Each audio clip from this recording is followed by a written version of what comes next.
ముఖ్యమంత్రి చంద్రబాబు నాయుడు మాట్లాడుతున్నారు. లైవ్ చూద్దాం.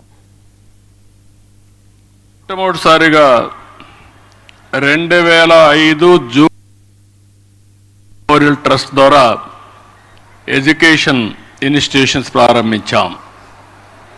ఒక్కోసారి అవసరం ముందు ట్రస్ట్ పెట్టాం. ఆ ట్రస్ట్ తర్వాత 2005లో చాలామంది పిల్లలు కొన్ని కారణాల వల్ల ఫ్యాక్షన్స్లో కొంతమంది పిల్లలు చనిపోయేవాళ్ళు, కొంతమంది రోడ్ యాక్సిడెంట్లో చనిపోయేవాళ్ళు, కొంతమంది తీవ్రవాదుల వల్ల చనిపోయేవాళ్ళు. అలాంటి సమయంలో ఆ పిల్లలంతా అనాథలైపోతే, తల్లి తండ్రి లేని పిల్లలుగా తయారైతే ఆ పిల్లలకు పెద్ద దిక్కుగా ఉండాలి, వారికి ఏ లోటు లేకుండా చేయాలనే ఉద్దేశంతోనే ఇక్కడి కార్యక్రమానికి శ్రీకారం చుట్టాం. అలాంటి లొకేషన్లో ఈరోజు 10 ఎకరాలు 2,13,361 చదరపు అడుగుల్లో బ్రహ్మాండమైన బిల్డింగ్లను నిర్మించుకున్నాం. ఆ రోజు ఒక చిన్న మొక్క ఈరోజు మహావృక్షమైంది. 20 సంవత్సరాలు నేను ఇక్కడ మనస్ఫూర్తిగా మిసెస్ భువనేశ్వర్ గారిని అభినందించాలి. ఎందుకంటే నేను చేసింది ఒక ఎత్తు, ఆ తర్వాత ఆవిడ మేనేజింగ్ ట్రస్టీ అయిన తర్వాత నేను స్కూల్ పెడితే జూనియర్ కాలేజ్ పెట్టారు, తర్వాత డిగ్రీ కాలేజ్ పెట్టారు. నేను మళ్ళీ ఎప్పుడు పెద్దగా వచ్చేవాడిని కాదు. దీన్ని సమర్థవంతంగా నిర్వహిస్తున్న ఘనత శ్రీమతి భువనేశ్వరిది అని చెప్పి కూడా మీ అందరికీ విజ్ఞప్తి చేస్తున్నాను. ఈరోజు మీరు చూస్తే మీ ప్రిన్సిపల్ గారు, అదే మాదిరిగా ఇంకో పక్కన రామారావు గారు చాలా విషయాలు చెప్పారు. గ్రూప్ 1 పరీక్షల్లో ఇక్కడ ఉండే 4 మంది పాస్ అయ్యారు. 3 జూనియర్ సివిల్ జడ్జిలుగా ఎంపికయ్యారు.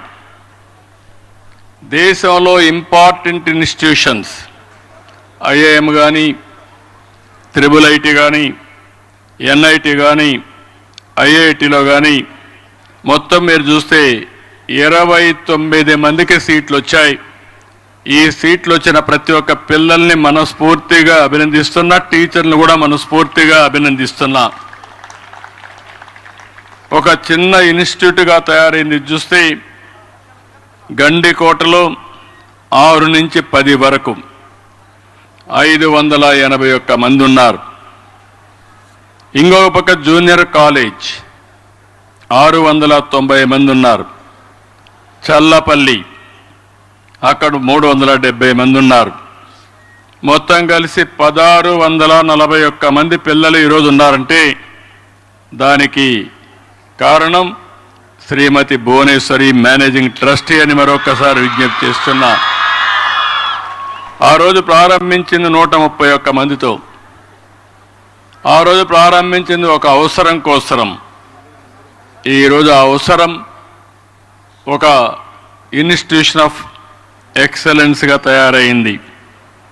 ఇప్పుడే మీరు చూశారు, నేను టెక్నాలజీ ఐటీ ఎప్పుడో ప్రారంభించాను. ఐటెక్ సిటీతో ప్రారంభమైంది. 3 విషయాలు పిల్లలు మీరందరూ గుర్తుపెట్టుకోవాలి. ఇంత మునిపే సాంబశివరావు గారు చాలా స్పష్టంగా చెప్పారు. భువనేశ్వర్ గారు చాలా వారి యొక్క అనుభవంతో వారు విజన్ ఇచ్చారు. ఎన్నో సంవత్సరాలు కాలేదు, 95లో నేను మొట్టమొదటిసారిగా ముఖ్యమంత్రి అయిన తర్వాత హైదరాబాద్లో ఐటీని ప్రారంభించాం. ఒక ఐటెక్ సిటీతో ప్రారంభమైంది. ఒక ఇంజనీరింగ్ కాలేజీతో ప్రారంభమై 9 ఏళ్లలో 300 ఇంజనీరింగ్ కాలేజీలు వచ్చాయి. ఆ రోజు చదువుకోవాలంటే కాలేజీలు లేని ప్లేస్ నుంచి చదువుకోవాలంటే ఎక్కడికి పోయే పని లేకుండా ప్రపంచంలో ఎవరు చదువుకోవాలన్నా హైదరాబాద్కు వచ్చే పరిస్థితికి వచ్చిందంటే అది ఆ రోజు చూపించిన చొరవ. ఇంకో పక్క ఇప్పుడే మన వాళ్ళు మాట్లాడినప్పుడు ఒక విషయం చెప్పారు. ఇవన్నీ చూసినప్పుడు కొన్ని జ్ఞాపకం వస్తాయి. నేను ఎప్పుడు కూడా ఒకటే ఆలోచించాను, రాజకీయాల్లో ఉండే మేము నీతి నిజాయితీగా ఉండాలి. గౌరవప్రదంగా ఉండాలంటే కుటుంబానికి కూడా వ్యాపారం ద్వారా కానీ వ్యవసాయం ద్వారా కానీ ఆదాయం రావాలి తప్ప రాజకీయాలపైన ఆధారపడకూడదని ఆ రోజు హెరిటేజ్ ఫుడ్స్ పెట్టాం. 93లో పెట్టాం. 93లో ఫస్ట్ టైం హెరిటేజ్ ఫుడ్స్ పెట్టాం. 95లో నేను సీఎం అయ్యా. 2005లో స్కూల్ పెట్టాం. 97లో ఎన్టీఆర్ మెమోరియల్ ట్రస్ట్ పెట్టాం. కానీ నేను 2 ఏళ్లలోనే ఆ రోజు మీరు అందరూ గుర్తుపెట్టుకోవాలి, పిల్లలకు ఒక విజన్ ఉండాలి. నేను చిన్నప్పుడు కాలేజీలో చదువుకునేటప్పుడు నాకు ఒక ఆలోచన వచ్చేది, ఏం కావాలి అని. చాలామంది ఐఏఎస్ చేయమన్నారు. నేను ఐఏఎస్ అంటే బాగా చదవాలి, నేను చదవడం లేదు కాబట్టి నాకు నచ్చిన పని చేయాలని నేను కాలేజీలో ఉండగా రాజకీయాల్లోకి రావాలని నిర్ణయించుకొని మొట్టమొదటిగా కాలేజ్ యూనివర్సిటీ నుంచే ఎమ్మెల్యేగా పోటీ చేసి ఎమ్మెల్యేగా గెలిచి 2 సంవత్సరాల్లో మంత్రి అయ్యాను. అక్కడి నుంచి చరిత్ర అంతా కూడా మీ అందరికీ తెలుసు. ఇప్పుడు 4వసారి ముఖ్యమంత్రిగా ఉన్నా. ఎన్నిసార్లు ముఖ్యమంత్రిగా ఉన్నామనే దానికంటే నేను ముఖ్యమంత్రిగా ఉన్నప్పుడు ఏం జరిగిందనేది చాలా ముఖ్యం, ఏం చేశావనేది చాలా ముఖ్యం. అందుకే ఈరోజు మిమ్మల్ని అందరినీ కోరేది, ఇక్కడే భువనేశ్వర్ గారిని చూస్తే మీకు స్ఫూర్తినివ్వాలని ఆవిడ విషయం కూడా ఒక్క నిమిషం మీకు చెప్తున్నా. ఆవిడ ఒక హౌస్ వైఫ్. నేను పెళ్లి చేసుకున్న తర్వాత మొదట్లో నేను మామూలుగా రాజకీయం చేశాను, తర్వాత బిజినెస్కి వచ్చాను. నేను 2 ఏళ్లలో ఫైనాన్స్ అండ్ రెవెన్యూ మినిస్టర్ అయ్యాను. అప్పుడు లోకేష్ చిన్న అబ్బాయి, 10-11 సంవత్సరాలు. అప్పుడు ఆవిడని అడిగాను హెరిటేజ్కి పోమని.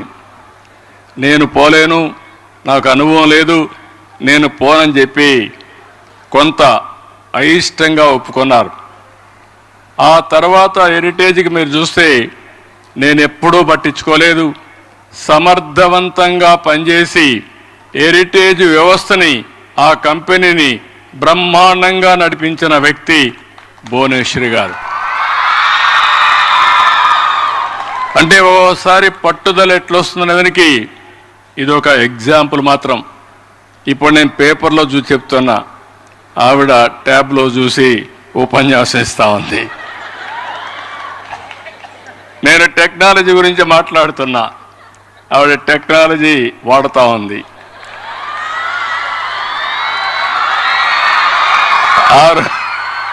ఆ రోజు నేను హైటెక్ సిటీ కట్టి ఐటీని ప్రోత్సహించాను.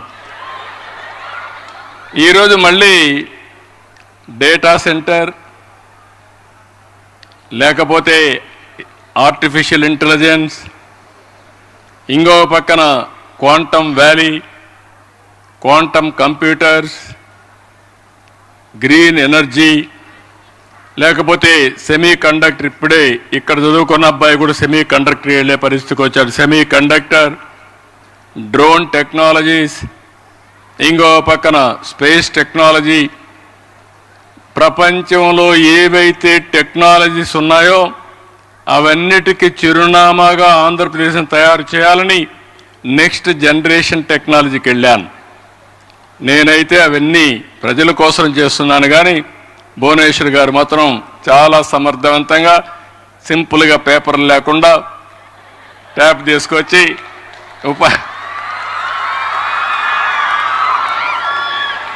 కావలసిన పాయింట్లు తీసుకొని చెప్పే పరిస్థితికి వచ్చారు. నేను ఆవిడ్ని చూశాను. వాళ్ళ నాన్న మారిగా పట్టుదల ఉంది, మొండితనం ఉంది. చాలా ఏదైనా పట్టుకుంటే చాలా గట్టిగా చేస్తారు. నేను చూశాను ఆవిడ్ని ఒక భార్యగా, తల్లిగా, గృహిణిగా, ట్రస్టీగా, హెరిటేజ్ ఎండీగా చాలా విజయాలు చూశాను. నేను గర్వపడుతున్నా. ఎందుకంటే ఒక్కొక్కరు ఒక పనికి పరిమితం అవుతాం. నేను ముఖ్యమంత్రికే పరిమితం అవుతాను, లేకపోతే అట్ బెస్ట్ పార్టీ అధ్యక్షుడిగా, మంచి పార్టీ అధ్యక్షుడిగా పనిచేస్తాను. మిగిలిన అన్ని విషయాలు సమర్థవంతంగా నిర్వహిస్తూ ఆవిడ ఎక్కడా లోటు లేకుండా చేసే పరిస్థితికి వచ్చారు. దాని పర్యవసానమే మీరు చూస్తే ఇటీవల లండన్లో 2 ప్రెస్టీజియస్ అవార్డ్స్ 2 వచ్చాయి.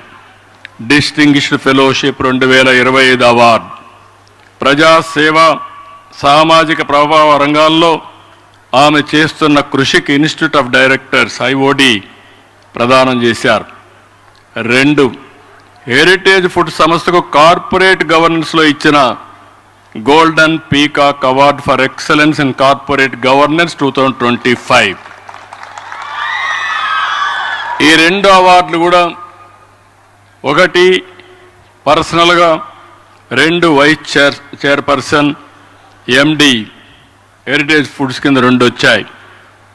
ఇలాంటి సమర్థవంతమైన వ్యక్తి ఆలోచించినప్పుడు ఆవిడలో నేను ఎప్పుడు చూస్తాను, ఎప్పుడూ డిస్సాటిస్ఫాక్షన్, ఏదో చేయాలి, ఇంకా చేయాలి, ఇంకా బాగా చేయాలని ఆలోచన ఆవిడకి ఎప్పుడూ ఉంది. నాతో కూడా చాలాసార్లు డిస్కస్ చేశారు. ఎడ్యుకేషన్ని ఒక వర్టికల్గా, దీన్ని లాజికల్గా తీసుకుపోవడానికి రాబోయే రోజుల్లో నాకు ఏమాత్రం అనుమానం లేదు.